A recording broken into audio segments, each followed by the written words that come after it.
আসসালামু আলাইকুম। আপনাকে আরও একবার স্বাগতম আমাদের এই বিশেষ অনুষ্ঠানে। আপনার কাছে আমাদের যে প্রশ্নগুলো থাকবে, টোটাল ৩টি প্রশ্ন থাকবে। এ সম্পর্কে আপনার মতবাদ ব্যক্ত করবেন। আ আপনাকে আবারও পুনরায় সালাম। আসসালামু আলাইকুম। ওয়ালাইকুম আসসালাম রহমতুল্লাহ।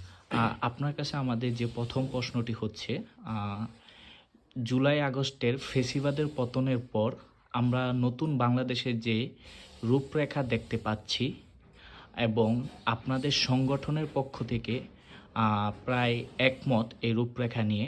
তো বর্তমানে যে পরিস্থিতি এই অনুযায়ী আপনাদের মতামত ব্যক্ত করবেন। আপনারা আগামীর বাংলাদেশ কেমন দেখতে চান?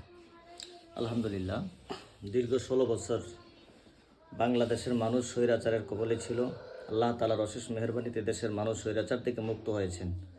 তো যেহেতু দেশ স্বৈরাচার থেকে মুক্ত হয়েছেন, আমরা চাই না দেশ আরও একবার অন্য কোনো স্বৈরাচারের কাছে আবার দেশটা চলে যাক।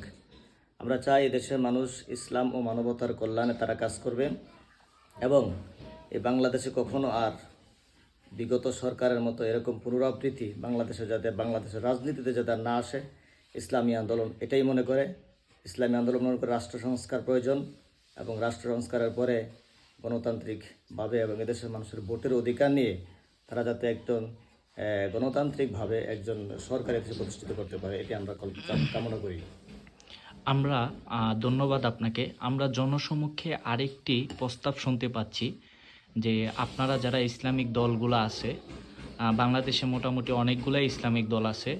তো এই মুহূর্তে সময়ের দাবি ইসলামিক দলগুলোকে ঐক্যজোট হয়ে একসাথে একের শরীরে একসাথে সবাই মিলে কি একসাথে কাজ করা যায়, এরকম কোনো চিন্তাভাবনা আপনাদের সংগঠন থেকে আছে কিনা, ইসলামী আন্দোলন বাংলাদেশের পক্ষ থেকে? হ্যাঁ, অবশ্যই। কারণ আল্লাহ পাকের জমিনে আল্লাহ পাকের ইসলামী আইন প্রতিষ্ঠিত করার জন্য, আল্লাহর জমিনে আল্লাহর দিন প্রতিষ্ঠিত করার জন্য যে দলই কাজ করবে ইসলামী আন্দোলন মনে করে তাদের সাথে ঐক্য করা সম্ভব।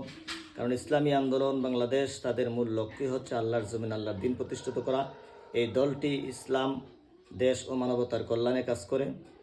সুতরাং এই শর্তে যারা আসবে, এই সাথে যারা ঐক্যমত পোষণ করবে, ইসলামী আন্দোলন মনে করে তাদেরকে নিয়ে অবশ্যই ঐক্য করা সম্ভব এবং ইসলামী আন্দোলন ঐক্যপ্রয়াসী একটি দল। যাক, আলহামদুলিল্লাহ, আপনাদের মতামত শুনে অনেক খুশি হলাম।